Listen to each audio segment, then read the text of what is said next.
So the tools we use primarily on this project are, we use XSI for modeling and animation. We use Photoshop for all our texturing and rendering.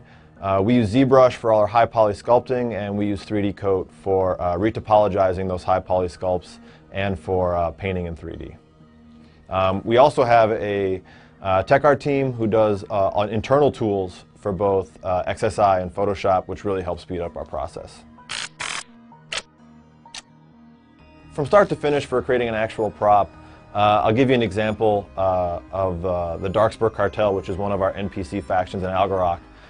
They had a ship that Content Wanted requested, and they sent that over to Matt McCarsky, the art director, who would then go to the concept team and ask for, you know, what would this look like, what would the faction represent, and then they'll bring that to us. We'll execute on the modeling and texturing side. From there, we would hand that off to the animation team. The animation team will add all the relevant animations, like say it needs a hover, a takeoff, maybe a destroy or something like that. They'll then take that and they'll hand that off to the effects department. The effects department will then support that request. Like say it's being blown up, it's going to need explosions, it's going to need cool effects for that. From there, the sound department can then get their hands on it, and they'll go ahead and add the relevant sounds according to that. So maybe it needs an alarm or a captain panicking or something going wrong. And then the final step to it, it goes full circle. It goes back to the content team to implement for the final version in the game. Inspiration, I mean, a lot of the times we have the freedom to be able to like watch movies, look up online, anything that kind of like strikes us. A lot of Pixar stuff, obviously, Walt Disney, anything like that.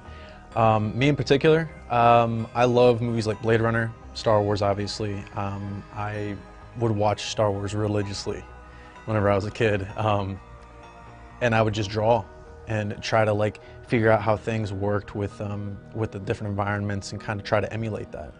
The Incredibles is really, really big too. That's probably my favorite Pixar movie, and try to kind of hit that same style and kind of that same flavor. Seeking opinions from my colleagues is huge.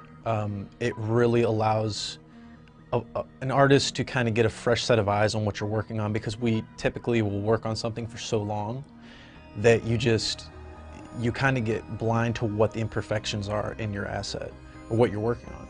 So grabbing one of the guys leaning back, asking them, they all have great opinions and great feedback to make your stuff better.